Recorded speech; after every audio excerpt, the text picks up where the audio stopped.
The city had barely woken when I arrived at the scene.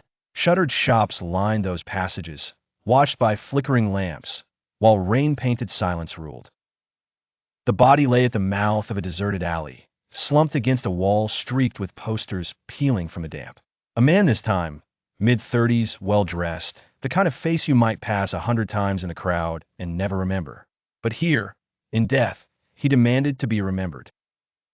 His shirt was white once, now stained a deep, unnatural red. A cut ran across his throat, precise, deliberate, the same cruel signature I had seen before. His hands were folded neatly in his lap, his head tilted slightly to one side, as though someone had arranged him like a broken doll. The rainwater pooling at his feet carried faint streams of blood into the gutter. I crouched down, my torch catching details the pale morning light couldn't yet reach. His watch was missing. A faint bruise circled his left wrist, as if something had been bound there. The soles of his shoes were muddy, suggesting he had been dragged, or had walked unwillingly before being silenced here. The same pattern, the same ritual.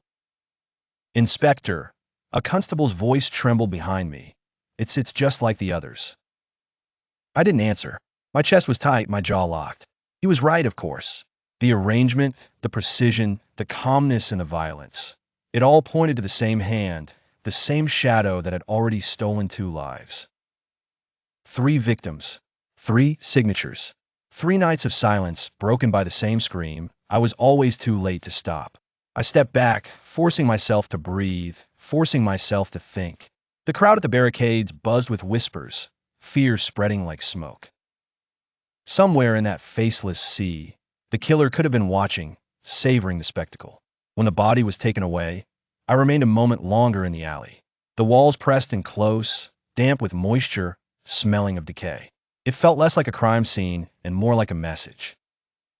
On the drive back, exhaustion hit me sharper than before. My mind replayed the sight of folded hands, tilted head, red-soaked shirt. It wasn't just another case file now. It was a rhythm, a pattern that pulled me deeper with each beat. By the time I reached my flat, the weight of it all had become unbearable. I sat at my desk, staring at the empty report form, unable to put words to the horror I'd seen. My hand trembled around the pen. A knock at the door broke the silence. It was Mira. She stood there with 2 cups of tea, her eyes reading my face before I spoke a word. She didn't ask what had happened. She didn't need to. She simply set the cups down, took my hand, and sat beside me. Her presence didn't erase the images in my head, but it steadied me. The tremble in my fingers eased. The pounding in my chest slowed. For a brief moment, in the quiet of my home, with her hand in mine, I could almost forget the blood that stained the city outside. But outside, the killer's dragnet tightened, pulling me deeper into his game.